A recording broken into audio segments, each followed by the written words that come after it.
With all due respect to accountants, and I do have a lot of respect for accountants because they do some really difficult, complicated stuff in my mind, but QuickBooks is actually intended to be a tool to help us and them, not to take business away from them.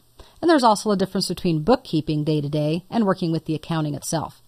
What often happens, though, is that we're able to take care of some of that bookkeeping on our own using QuickBooks, but at periodic times, say quarterly or yearly, we need to share our file with an accountant who can go through, make sure everything looks right, as well as make some adjustments that we may not be prepared to do, things like depreciation or other adjustments that may need to be done.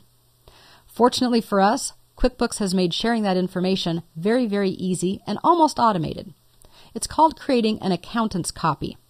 An accountant's copy is different than just a regular copy of the file or a backup. It allows for year-end work, and we can continue to work in our copy as well. If we move up to the File menu and come down about halfway and choose Accountant's Copy, we'll see a flyout menu, and it lets us save the file. You'll also see one for Send to Accountant, and then there are a couple that are grayed out that we'll get back to. We'll go ahead and save the file. And this is where we're going to say we want to create an accountant's copy, not just a portable or backup file. Okay, they are two different things. The accountant's copy is going to create a version where we can continue to work with transactions that are after something called the dividing date. The accountant in his copy will be able to work with everything before the dividing date. That's kind of the line of demarcation. He'll be able to do things that are older and supposedly closed out. We'll be able to work things that are current.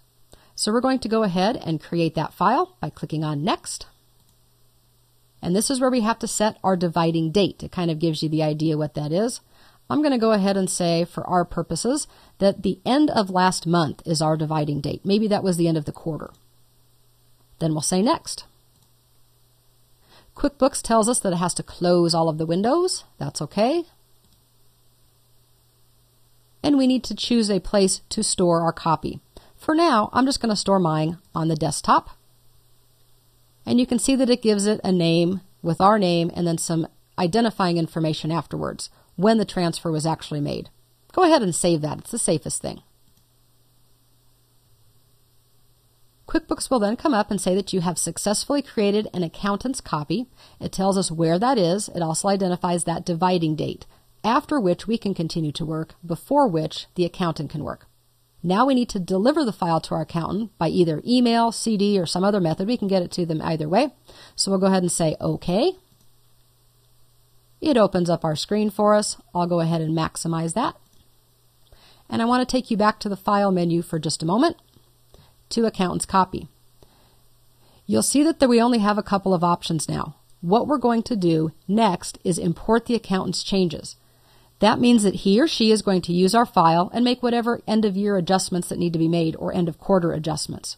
If for some reason we find that we are not going to get that copy back or that we need to have all of the restrictions on our version of the file removed, you actually choose the Remove Restrictions option. But you'll see that saving the file again or sending to accountant are now grayed out. You might say, well, I didn't send it to the accountant. Let me clarify that. When you use the Save File feature, we need to get it to the accountant by email, CD, all of those things that we already talked about. If we would have chosen Send to Accountant, it would have used Intuit's and QuickBooks online version, where we would have sent it out to a secure server on Intuit. We would have given it a password. We would have let our accountant know what the password was. Intuit would have contacted him or her, said you have a file that's waiting. They could have then used the password to download it to their computer. It's just a way of doing it that's a little bit more secure than standard email. That's why we're also not seeing either of those options yet, because the file is split and it now needs to be remedied either by importing the changes or by removing the restrictions. So when you have your accounting file kind of in this split personality, what exactly can and can't you do? Well, you can add new accounts, but you can't add sub-accounts. You can edit, sort, and inactivate list items. You also can reconcile accounts, but for transactions that are after the dividing date, that's the important part there. You can't reconcile for things before the dividing date.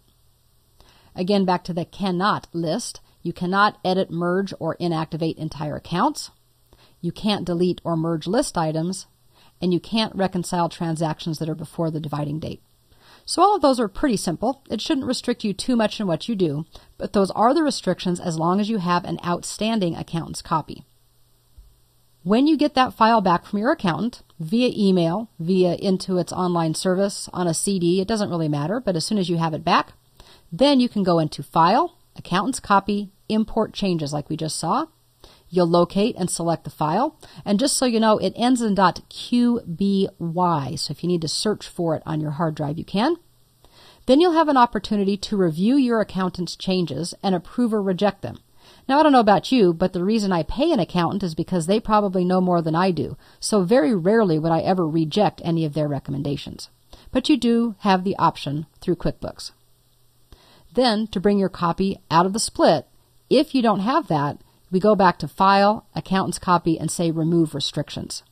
Otherwise, when you go through the approval and rejection process, that will bring it out of that state anyway.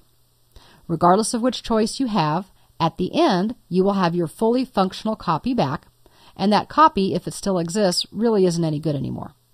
But using this feature is a fabulous way to share information with your accountant without having to give up your whole file, stopping work for 4 or 5 days while they have it, which is actually the way a lot of people do it, unfortunately. Now you know a better way to share information.